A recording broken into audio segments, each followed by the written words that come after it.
Siddu ರೂಲ್ಸ್ಗೆ micro ದಿವಾಳಿ, ಕಿರು ಸಾಲಕ್ಕೆ ಕೈ ಎತ್ತಿದ ಜನ, ಮೈಕ್ರೋ ಸಾಲ ಇನ್ನಿಲ್ಲ.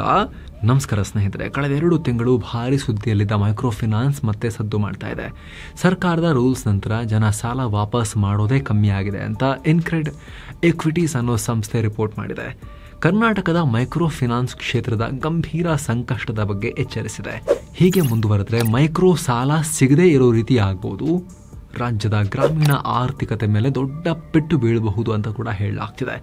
ಹಾಗಿದ್ರೆ ಮೈಕ್ರೋ ಫಿನಾನ್ಸ್ನಲ್ಲಿ ಏನಾಗ್ತಿದೆ, ರಾಜ್ಯಕ್ಕೆ ಅದರಲ್ಲೂ ಕೂಡ ಗ್ರಾಮೀಣ ಪ್ರದೇಶಕ್ಕೆ ಮೈಕ್ರೋ ಫಿನಾನ್ಸ್ ಯಾಕೆ ಇಂಪಾರ್ಟೆಂಟ್, ನಿಯಂತ್ರಣ ತಪ್ಪಿದ್ರೆ ಏನಾಗಬಹುದು, ಎಲ್ಲ ಡೀಟೇಲ್ ಆಗಿ ಕ್ವಿಕ್ ಆಗಿ ಈ ವರದಿಯಲ್ಲಿ ನೋಡ್ತಾ ಹೋಗೋಣ. ಸ್ನೇಹಿತರೆ, ಮೊದಲು ಈ ಮೈಕ್ರೋ ಫಿನಾನ್ಸ್ ಅಂದ್ರೆ ಏನು ಅಂತ ಕ್ವಿಕ್ ಆಗಿ ತಿಳ್ಕೊಂಡ್ಬಿಡೋಣ. ಮೈಕ್ರೋ ಫಿನಾನ್ಸ್ ಅಥವಾ ಮೈಕ್ರೋ ಕ್ರೆಡಿಟ್ ಅನ್ನೋದು ಒಂದು ರೀತಿಯ ಬ್ಯಾಂಕಿಂಗ್ ಸೇವೆ. ಆದಾಯದ ಪಿರಮಿಡ್ನಲ್ಲಿ ಅತ್ಯಂತ ಕೆಳಮಟ್ಟದಲ್ಲಿರೋರಿಗೆ, ಅಂದರೆ ಆರ್ಥಿಕವಾಗಿ ಹಿಂದುಳಿದಿರೋ ಕುಟುಂಬಗಳಿಗೆ, ವಾರ್ಷಿಕ ಆದಾಯ 3 ಲಕ್ಷಕ್ಕಿಂತ ಕಮ್ಮಿ ಇರೋ ಕುಟುಂಬಗಳಿಗೆ ಸಾಲ ಸಿಗುವಂತೆ ಮಾಡೋ ಸಿಸ್ಟಮ್. ಈ ಸಾಲ ಒಬ್ಬ ವ್ಯಕ್ತಿಗಾದರೂ ಸಿಗಬಹುದು ಅಥವಾ ಒಂದು ಗುಂಪು ಅಥವಾ ಸಂಘಗಳಿಗೂ ಸಿಗಬಹುದು. ಮೈಕ್ರೋ ಫಿನಾನ್ಸ್ ಇನ್ಸ್ಟಿಟ್ಯೂಷನ್ಸ್ ಅಥವಾ MFIಗಳು ಇಲ್ಲಿ ಜನರಿಗೆ ಸಾಲ ಕೊಡ್ತವೆ. ಈ MFIಗಳು ರೆಗ್ಯುಲರ್ ಕಮರ್ಷಿಯಲ್ ಬ್ಯಾಂಕ್ಗಳಾಗಿರ್ಬೋದು ಅಥವಾ NBFC, NGO, ಸಹಕಾರಿ ಸಂಸ್ಥೆ, ಸಾಲ ಒಕ್ಕೂಟಗಳು ಮೈಕ್ರೋ ಫಿನಾನ್ಸ್ ಸಾಲವನ್ನು ಕೊಡ್ಬೋದು. ಇಲ್ಲಿ ಯಾವುದೇ ಅಡಮಾನ ಇಟ್ಕೊಳ್ಳದೆ ಸಾಲ ಕೊಡಲಾಗುತ್ತೆ, ಅಂದರೆ ಕೊಲ್ಯಾಟ್ರಲ್ ಫ್ರೀ ಲೋನ್. ಕಾರಣ ಏನು ಅಂದರೆ ಮೈಕ್ರೋ ಫಿನಾನ್ಸ್ ಉದ್ದೇಶವೇ ಮೇನ್ ಸ್ಟ್ರೀಮ್ ಬ್ಯಾಂಕ್ಗಳಿಂದ ಸಾಲ ಪಡ್ಕೊಳ್ಳೋಕ್ಕೆ ಯಾರಿಗೆಲ್ಲ ಆಗಲ್ಲ ಅವ್ರಿಗೂ ಸಾಲದ ವ್ಯವಸ್ಥೆ ಏನಾದರೂ ಅರ್ಜೆಂಟಿಗೆ ಬೇಕಾದಾಗ ಇರಬೇಕು ಅಂತ. ಈಗ ಬಾಂಗ್ಲಾದೇಶದ ಸ್ವಘೋಷಿತ ಸರ್ಕಾರದ ಮುಖ್ಯಸ್ಥರಿದಾರಲ್ಲ, ಮೊಹಮ್ಮದ್ ಯೂನಸ್ ಅವರು ಹುಟ್ಟುಹಾಕಿರೋ ಕಾನ್ಸೆಪ್ಟ್ ಇದು. ಅವರಿಗೆ ನೊಬೆಲ್ ಪ್ರೈಸ್ ಬಂದಿರೋದು ಇದಕ್ಕೇನೆ. ಮೊದಲು ಬಾಂಗ್ಲಾದಲ್ಲಿ ಶುರುವಾಗಿ ನಂತರ ಭಾರತ, ಶ್ರೀಲಂಕಾ, ಆಗ್ನೇಯ ಏಷ್ಯಾ, ಆಫ್ರಿಕನ್ ರಾಷ್ಟ್ರಗಳಲ್ಲೂ ಮೈಕ್ರೋ ಫಿನಾನ್ಸ್ ಸಿಸ್ಟಮ್ ಪಾಪ್ಯುಲರ್ ಆಗಿದೆ. ಇಂಥ ಮೈಕ್ರೋ ಫಿನಾನ್ಸ್ ಸಿಸ್ಟಮ್ ಕರ್ನಾಟಕದಲ್ಲೂ ಕೆಲಸ ಮಾಡ್ತಾ ಇತ್ತು. ಸುಮಾರು 1 ಕೋಟಿಗೂ ಅಧಿಕ ಕುಟುಂಬಗಳಿಗೆ ಸಾಲ ಕೊಡ್ತಾ ಇದ್ದಾರೆ. ಆದರೆ ಇದ್ದಕ್ಕಿದ್ದಂತೆ ಈಗ ಕರ್ನಾಟಕದ ಮೈಕ್ರೋ ಫಿನಾನ್ಸ್ ಕ್ಷೇತ್ರದಲ್ಲಿ ತಲ್ಲಣ ಉಂಟಾಗಿದೆ. ಮರಳದ ಬಾಕಿ, ಹೆಚ್ಚಿದ ಕೆಟ್ಟ ಸಾಲ, ದಿವಾಳಿ ಅಂಚಿನಲ್ಲಿ ಕರ್ನಾಟಕ ಮೈಕ್ರೋ ಫಿನಾನ್ಸ್. ಇಡೀ ರಾಷ್ಟ್ರದಲ್ಲಿ ನಡೆಯೋ ಮೈಕ್ರೋ ಫಿನಾನ್ಸ್ ವ್ಯವಹಾರದಲ್ಲಿ ಸುಮಾರು 10% ವಹಿವಾಟು ಕೇವಲ ನಮ್ಮ ಕರ್ನಾಟಕದಲ್ಲೇ ನಡೆಯುತ್ತೆ. ಕಿರು ಸಾಲಗಳ ವಿಚಾರದಲ್ಲಿ ಕರ್ನಾಟಕ ದೇಶದಲ್ಲೇ 5ನೇ ಸ್ಥಾನದಲ್ಲಿದೆ. ಈಗ ಅಂತಹ ಕರ್ನಾಟಕದಲ್ಲೇ ಮೈಕ್ರೋ ಫಿನಾನ್ಸ್ ಅಪಾಯದ ಮಟ್ಟಕ್ಕೆ ಕುಸಿದು ಹೋಗ್ತಾ ಇದೆ. ಕೆಟ್ಟ ಸಾಲ ವಾಪಸ್ ಬರ್ತಾ ಇಲ್ಲ. ಅಂತಹ ಸಾಲದ ಪ್ರಮಾಣ 7ರಿಂದ 13% ಜಂಪ್ ಆಗ್ತಾ ಇದೆ. ಇದನ್ನು ಇನ್ಕ್ರೆಡ್ ಇಕ್ವಿಟೀಸ್ ರಿಪೋರ್ಟ್ ಹೇಳ್ತಾ ಇದೆ. ಕನಿಷ್ಠ 90 ದಿನಗಳಾದರೂ ಬಡ್ಡಿ ಕಟ್ಟಲಿಲ್ಲ ಅಂದರೆ ಅಂಥ ಸಾಲಗಳನ್ನು ಬ್ಯಾಡ್ ಲೋನ್, NPAಗಳು, ಕೆಟ್ಟ ಸಾಲ ಅಂತ ಗುರುತಿಸಲಾಗುತ್ತೆ. ಕರ್ನಾಟಕದ ಮೈಕ್ರೋ ಫಿನಾನ್ಸ್ ಕ್ಷೇತ್ರದಲ್ಲಿ ಅಂಥ ಕೆಟ್ಟ ಸಾಲಗಳ ಸಂಖ್ಯೆ ಮೊದಲು ತುಂಬ ಕಮ್ಮಿ ಇತ್ತು. ಇನ್ಫ್ಯಾಕ್ಟ್ 3ನೇ ತ್ರೈಮಾಸಿಕದಲ್ಲಿ ದೇಶದ ಇತರ ರಾಜ್ಯಗಳಿಗೆ ಹೋಲಿಸಿದರೆ ಕರ್ನಾಟಕ ಬೆಸ್ಟ್ ಅಸೆಟ್ ಕ್ವಾಲಿಟಿ ಹೊಂದಿತ್ತು. 30 ದಿನದಲ್ಲಿ ಬಡ್ಡಿ ಕಟ್ಟದೇ ಇರೋರ ಸಂಖ್ಯೆ ಸ್ವಲ್ಪ ಏರಿಕೆಯಾಗಿತ್ತಷ್ಟೇ, ಆದರೆ ಕೆಟ್ಟ ಸಾಲ ಜಾಸ್ತಿ ಇರಲಿಲ್ಲ. ಆದರೆ 4ನೇ ಕ್ವಾರ್ಟರ್ ಬರ್ತಾ ಇದ್ದ ಹಾಗೆ ಕೆಲವೇ ತಿಂಗಳಲ್ಲಿ ಜನವರಿಯಿಂದ ಮಾರ್ಚ್ ಅವಧಿಯಲ್ಲಿ ಕೆಟ್ಟ ಸಾಲಗಳ ಪ್ರಮಾಣ ರಾಕೆಟ್ ವೇಗದಲ್ಲಿ ಏರಿಕೆಯಾಗಿದೆ. ಇದ್ದಕ್ಕಿದ್ದ ಹಾಗೆ ಮೇಜರ್ ಚೇಂಜ್ ಆಗಿದೆ ಜನರ ಬಿಹೇವಿಯರ್ನಲ್ಲಿ ಅಂತ ಇನ್ಕ್ರೆಡ್ ಇಕ್ವಿಟೀಸ್ ಸಂಸ್ಥೆ ಹೇಳಿದೆ. ಈ ಅಪಾಯವನ್ನು ನಿರೀಕ್ಷಿಸಿರೋ ಮೈಕ್ರೋ ಫಿನಾನ್ಸ್ ಸಂಸ್ಥೆಗಳು ಎಚ್ಚರಿಕೆ ಹೆಜ್ಜೆ ಇಡ್ತಾ ಇದ್ದಾರೆ. ಈಗ ಹೊಸ ಸಾಲ ಕೊಡೋದನ್ನು ಬಂದ್ ಮಾಡಿ ಕೇವಲ ಕಲೆಕ್ಷನ್ ಮೇಲಷ್ಟೇ ಫೋಕಸ್ ಮಾಡ್ತಿದ್ದಾರೆ. ಅಲ್ಲದೆ ಈಗ ಆಲ್ರೆಡಿ ಸಾಲ ತಗೊಂಡವರಲ್ಲೂ ಲೋನ್ ರಿನ್ಯೂವಲ್ ಅಥವಾ ಸಾಲ ನವೀಕರಣದ ಪ್ರಮಾಣ ಕೇವಲ 30ರಿಂದ 40%ಗೆ ಇಳಿದು ಹೋಗಿದೆ. ಯಾಕಂದರೆ ಇವರೆಲ್ಲ ಈಗ ಆಲ್ರೆಡಿ ಬಹಳ ಸಾಲದಲ್ಲಿದ್ದಾರೆ, ಹಿಂದಿರುಗಿಸೋಕೆ ಒದ್ದಾಡ್ತಿದ್ದಾರೆ ಅಂತ ಇನ್ಕ್ರೆಡ್ ಇಕ್ವಿಟೀಸ್ ರಿಪೋರ್ಟ್ ಹೇಳಿದೆ. ಕೇವಲ Credit Access Grameen, Ujjivan small finance ಬ್ಯಾಂಕ್ನಂಥ ಸಂಸ್ಥೆಗಳು ಮಾತ್ರ ಸರ್ವೈವ್ ಆಗ್ತಿವೆ.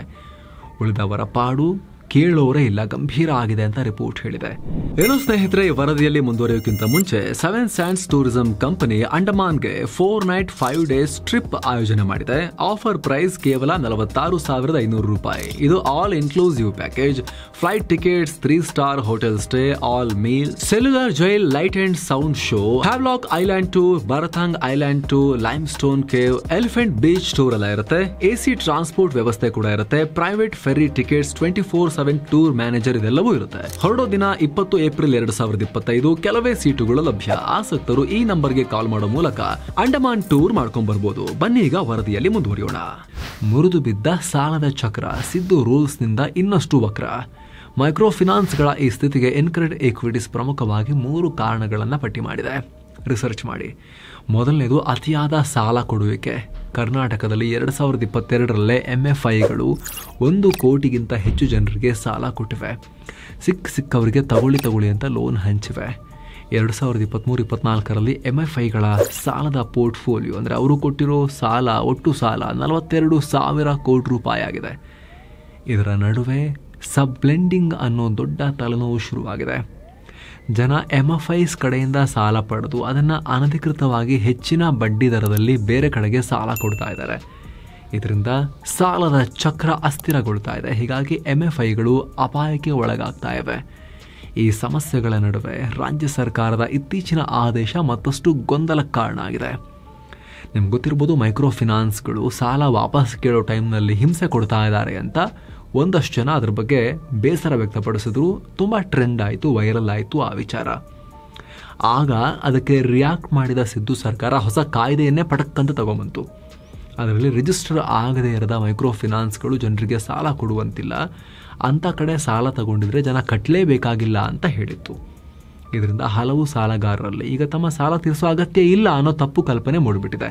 ಜೆನ್ಯೂನ್ ಸಂಸ್ಥೆಗಳಲ್ಲಿ ತಗೊಂಡಿರೋ ಸಾಲವನ್ನ ಕೂಡ ನಾವು ಕಟ್ಟಲ್ಲ ಅಂತ ಹೇಳ್ತಾ ಇದ್ದಾರೆ. ಈಗ ಇದರ ಪರಿಣಾಮ ಸರ್ಕಾರ ಹೋಲ್ಸೇಲ್ ಆಗಿ ಸಾಲ ವಾಪಸ್ ಕಟ್ಟಂಗಿಲ್ಲ ಅಂತ ಹೇಳಿದೆ ಅಂತ ಅನ್ಕೊಂಡ್ಬಿಟ್ಟಿದ್ದಾರೆ. ಇದರಿಂದ ಕಲೆಕ್ಷನ್ ದರ ಕುಸಿತಾ ಇದೆ. MFIಗಳು ಸಾಲ ವಾಪಸ್ ಪಡೀಲಿಕ್ಕಾಗದೆ ತೊಂದರೆಗೆ ಸಿಕ್ಕಾಕೊಂಡಿದ್ದಾರೆ.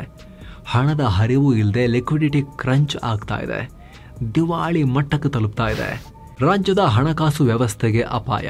ಹಾಳಾದ್ರೆ ಏನು, ಮೈಕ್ರೋ ಫಿನಾನ್ಸ್ ಹಾಳಾದ್ರೆ ನಮಗೇನು ಅಂತ ತುಂಬ ಜನ ಅನ್ಕೋಬೋದು. ಆದರೆ ಹಾಗಲ್ಲ. ಈಗ ಆಲ್ರೆಡಿ ಹೇಳಿದ ಹಾಗೆ ಮೈಕ್ರೋ ಫಿನಾನ್ಸ್ ಬ್ಯಾಂಕಿಂಗ್ ಕ್ಷೇತ್ರದ ಹೊರಗಿರೋ ಜನರಿಗೆ, ಗ್ರಾಮೀಣ ಭಾಗದ ಜನರಿಗೆ ಬ್ಯಾಂಕಲ್ಲಿ ಸಾಲ ಸಿಗೋಕೆ ಶ್ಯೂರಿಟಿ ಕೊಡೋಕೆ ಏನೂ ಇಲ್ಲ ಅಂದರೂ ಕೂಡ ಸಾಲ ಪಡೆಯೋಕೆ, ಅರ್ಜೆಂಟಿಗೆ ಸರ್ವೈವ್ ಆಗಲಿಕ್ಕೆ ಬೇರೆ ದಾರಿನೇ ಇಲ್ಲ ಅಂದಾಗ ಒಂಚೂರು ಹಣಕಾಸಿನ ವ್ಯವಸ್ಥೆನ ಮಾಡ್ಕೊಳ್ಳೋಕೆ ಇಂಪಾರ್ಟೆಂಟ್ ಮೀಡಿಯಂ ಮೈಕ್ರೋ ಫಿನಾನ್ಸ್. ಅಂದರೆ ಜೆನ್ಯೂನ್ ಮೈಕ್ರೋ ಫಿನಾನ್ಸ್ ಹೇಳ್ತಿರೋದು, ಫೇಕ್ ಮೈಕ್ರೋ ಫಿನಾನ್ಸ್ ಟಾರ್ಚರ್ ಕೊಡೋರ ಬಗ್ಗೆ ಹೇಳ್ತಿಲ್ಲ. ಜೆನ್ಯೂನ್ ಮೈಕ್ರೋ ಫಿನಾನ್ಸ್ ತುಂಬ ಇಂಪಾರ್ಟೆಂಟ್. ರೈತರು, ಸಣ್ಣ ಅಂಗಡಿ ಮಾಲೀಕರು, ಟೈಲರ್ಗಳು, ಕೂಲಿ ಕಾರ್ಮಿಕರು, ಹೀಗೆ ಅಲ್ಪ ಆದಾಯದಲ್ಲಿ ಜೀವನ ನಡೆಸೋ ಜನರಿಗೆ ತುರ್ತಾಗಿ ಸಾಲ ಬೇಕು ಅಂದರೆ ಬ್ಯಾಂಕ್ನಲ್ಲಿ ಸಿಗಲ್ಲ. ಸಾಲ ಕೊಡ್ತೀವಿ ಅಂದರೂ ಕೂಡ ಬ್ಯಾಂಕ್ಗಳು 10 ದಾಖಲೆ ಕೇಳ್ತವೆ. ಬ್ಯಾಂಕ್ನ ಪತ್ರ ವ್ಯವಹಾರ ಮುಗಿಯುವಷ್ಟರಲ್ಲಿ ತಿಂಗಳುಗಟ್ಟಲೆ ಆಗಿರುತ್ತೆ. ಆಗ ತಕ್ಷಣ ಸಾಲ ಸಿಗುವಂತೆ MFIಗಳು ಬರ್ತಾ ಇದ್ವು. ಅಲ್ಲಿ ಬಡ್ಡಿ ದರ ಚೂರು ಜಾಸ್ತಿ ಇರುತ್ತೆ ಇವ್ರದ್ದು ಬ್ಯಾಂಕ್ಗಳಿಗೆ ಕಂಪೇರ್ ಮಾಡಿದ್ರೆ. ಆದರೆ ಇವ್ರಿಗೂ ಕೂಡ ಜಾಸ್ತಿ ಬಡ್ಡಿಗೆ ಇವರು ದುಡ್ಡು ತಗೊಂಬಂದೇ ಕೊಡೋದು. ಇವರೇನು ನೋಟ್ ಪ್ರಿಂಟ್ ಮಾಡ್ತಿರಲ್ಲ MFIಗಳು, ಅವರು ಕೂಡ ಬೇರೆ ಕಡೆಯಿಂದ ಸಾಲ ಮಾಡಿ ತಂದು ಸಾಲ ಕೊಟ್ಟು, ಹಾಗಾಗಿ ಬಡ್ಡಿ ದರ ಇಲ್ಲೊಂಚೂರು ಜಾಸ್ತಿನೇ ಇರುತ್ತೆ. ಹಾಗಂತ 30-40% ಬಗ್ಗೆ ನಾವು ಮಾತಾಡ್ತಿಲ್ಲ. ರೆಗ್ಯುಲರ್ ಬ್ಯಾಂಕ್ಗಳಿಗಿಂತ ಚೂರು ಜಾಸ್ತಿ ಇರುತ್ತೆ. ಅಲ್ಲಿ 11-12% ಹೇಳಿದ್ರೆ ಇವರೊಂದು 14-16% ತನಕ ಕೂಡ ಹೇಳ್ತಿರೋ ತರ ಇರ್ತಿತ್ತು. ಕರ್ನಾಟಕದಲ್ಲಿ ಈ ತರ 2 ಕೋಟಿಗೂ ಹೆಚ್ಚು ಜನ ಸಾಲ ಪಡಿತಾ ಇದ್ರು. ಅದರಲ್ಲೂ ಮುಖ್ಯವಾಗಿ ಮಹಿಳೆಯರು, ರೈತರು ಮೈಕ್ರೋ ಫಿನಾನ್ಸ್ ನಿಂದ ಹೆಚ್ಚು ಹೆಲ್ಪ್ ಅನ್ನ ಪಡಿತಾ ಇದ್ರು. ಭಾರತದ 70% ಜನ ಹಳ್ಳಿಗಳಲ್ಲಿ ವಾಸ ಮಾಡ್ತಾರೆ. ಇದರಲ್ಲಿ 60% ಜನರ ಆದಾಯ ಕೃಷಿಯಿಂದ ಬರುತ್ತೆ. ಹೀಗಾಗಿ ಒಂದು ವೇಳೆ ಈ MFIಗಳು ಕೊಲ್ಯಾಪ್ಸ್ ಆದರೆ ಕೃಷಿ ಆದಾಯ, ಗ್ರಾಮೀಣ ಹಣಕಾಸು ವ್ಯವಸ್ಥೆಗೂ ಪೆಟ್ಟು ಬೀಳುತ್ತೆ. ಇದು ನೇರ ರಾಜ್ಯದ ಆರ್ಥಿಕತೆ, ದೇಶದ ಆರ್ಥಿಕತೆ ಮೇಲೂ ಕೂಡ ಪರಿಣಾಮ ಬೀರೋ ವಿಚಾರ. ಜೊತೆಗೆ MFIಗಳಲ್ಲಿ ಸಾಲ ಸಿಗ್ಲಿಲ್ಲ ಅಂದ್ರೆ ಗ್ರಾಮೀಣ ಭಾಗದ ಜನ ಈ ಗಿರವಿ ಇಡೋದು, ಆಭರಣ ಇಟ್ಬಿಡೋದು ಅಥವಾ ಚಕ್ರ ಬಡ್ಡಿ ಲೆಕ್ಕದಲ್ಲಿ ಕೈ ಸಾಲ ಮಾಡೋದು, ಇದ್ರ ಕಡೆ ಮುಖ ಮಾಡ್ತಾರೆ. ಇವ್ರು MFI ತರ ಯಾವ ರೂಲ್ಸ್ನು ಫಾಲೋ ಮಾಡಲ್ಲ, ಇವ್ರಿಗೆ ಯಾವ್ದೇ ಸ್ಟ್ರಕ್ಚರ್ ಇರಲ್ಲ, ಕ್ರೂರವಾಗಿ ವರ್ತಿಸ್ತಾರೆ ಇಲ್ಲಿ. ಜೊತೆಗೆ ಸ್ನೇಹಿತರೆ, ಆಗ್ಲೇ ಹೇಳಿದ ಹಾಗೆ MFIಗಳು ನೋಟ್ ಪ್ರಿಂಟ್ ಮಾಡಲ್ಲ ಅಥವಾ ಮೇಲಿಂದ ಯಾರ ತಥಾಸ್ತು ಅಂತ ಕೈಯಿಂದ ದುಡ್ಡನ್ನ ಬಿಟ್ಟು ಅವ್ರಿಗೆ ದುಡ್ಡು ಕೊಡೋದಿಲ್ಲ. ಇವರು ಕೂಡ ದೊಡ್ಡ ಬ್ಯಾಂಕ್ಗಳಿಂದ ಸಾಲ ಮಾಡಿ ತಗೊಂಬಂದು ಬಡ್ಡಿ ಕಟ್ತಾ ಇರ್ತಾರೆ. ಅದಕ್ಕಿಂತ ಚೂರು ಡಿಫರೆನ್ಸ್ ಅಮೌಂಟ್ ಜಾಸ್ತಿ ಇಟ್ಬಿಟ್ಟು ಮತ್ತೆ ಇಲ್ಲಿ ಬಡ್ಡಿ ಕೊಟ್ಟು ಬಡ್ಡಿ ಕಲೆಕ್ಟ್ ಮಾಡಿಕೊಂಡು ಅವರು ಬಿಸ್ನೆಸ್ ರನ್ ಮಾಡ್ತಾ ಇರ್ತಾರೆ. ಮೈಕ್ರೋ ಫಿನಾನ್ಸ್ನಿಂದ ತುಂಬ ಜನಕ್ಕೆ ಜಾಬ್ ಕೂಡ ಸಿಕ್ಕಿದೆ. ಲೋನ್ ಆಫೀಸರ್ಸು, ಕಲೆಕ್ಷನ್ ಆಫೀಸರ್ಸು, ಅವರು ಇವರು ಅಂತ ಜಾಬ್ ಕೂಡ ಸಿಕ್ಕಿದೆ.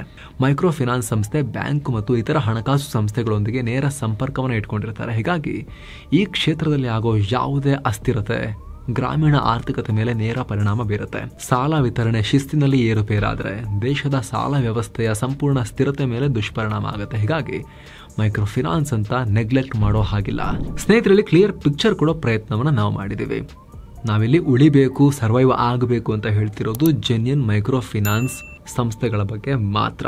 ಫೇಕ್ ಸಂಸ್ಥೆಗಳು 20, 30, 40% ಬಡ್ಡಿಯ ಫೇಕ್ ಸಂಸ್ಥೆಗಳ ಬಗ್ಗೆ ನಾವು ಮಾತಾಡ್ತಿಲ್ಲ. ಸೊ ಕ್ಲಿಯರ್ ಆಗಿ ಎಕ್ಸ್ಪ್ಲೇನ್ ಮಾಡಿದ್ದೀವಿ ಅಂತ ಅಂದ್ಕೊಂಡಿದ್ದೀವಿ. ಇದ್ರ ಬಗ್ಗೆ ನಿಮ್ಮ ಅಭಿಪ್ರಾಯ ಏನು ಕಾಮೆಂಟ್ ಮಾಡಿ ತಿಳಿಸಿ. ಮತ್ತೆ ಭೇಟಿ ಆಗ್ತಿರೋಣ ಸ್ನೇಹಿತರೆ. ನಮಸ್ತೆ.